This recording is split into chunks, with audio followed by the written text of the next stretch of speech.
الحادقه دي. لو حد جايب لي جبنه حادقه يعني معموله قبل كده قديمه، بحط معاها بقى ايه، جبنه براميل، جبنه رومي، زيت، فلفل حامي، اي نوع جبنه بتحبوه، حته جبنه ريكفور، الحاجات دي بصراحه بسيبه في التلاجة لفتره، بيبقى مليان زيت عشان الزيت بيحافظ عليه. بعمل ايه، ما بحطهاش كده عشان ما تبقاش تقيله علينا، بحب دايما احط لها بقى ايه، ميكس، جبنه براميل، جبنه دل، اي جبنه كريمي اللي انتوا بتحبوه.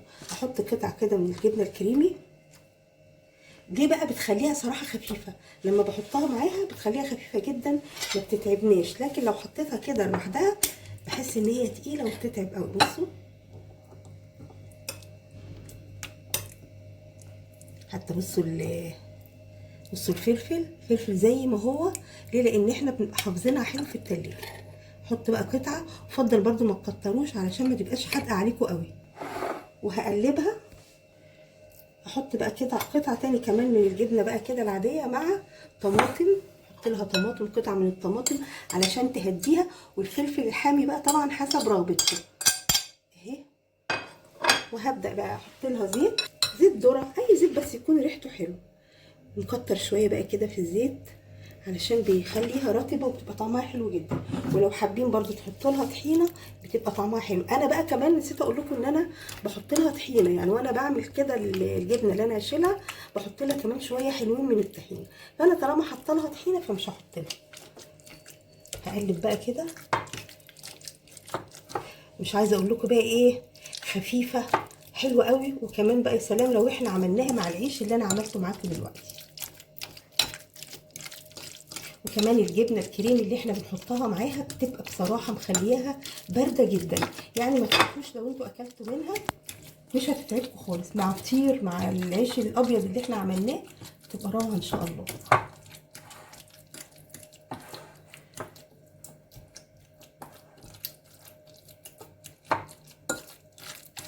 لو حابين بقى نضيف لها شويه كمان من الطماطم،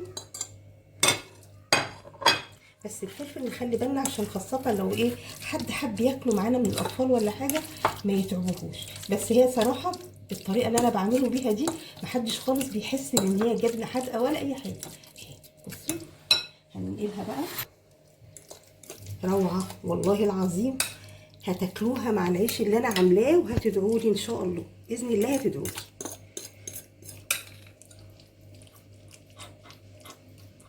بصوا والله العظيم ريحتها فظيعه.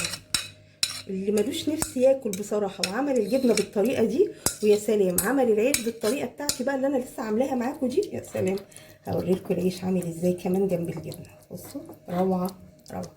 هعمل ايه بقى، هحط لها كمان رشه كده من الزيت تزود الطراوه بتاعت الجبنه، رشه بسيطه. لو حابين برضو قطعتين من الطماطم كده على الوش مع قطعتين من الفلفل الحامي، يعني ده منظر بس. طبعا اللي بيخاف من الفلفل عشان بيبقى خايفين حامي ولا لا، بيجنبه كده على جنب ويبدا ياكل.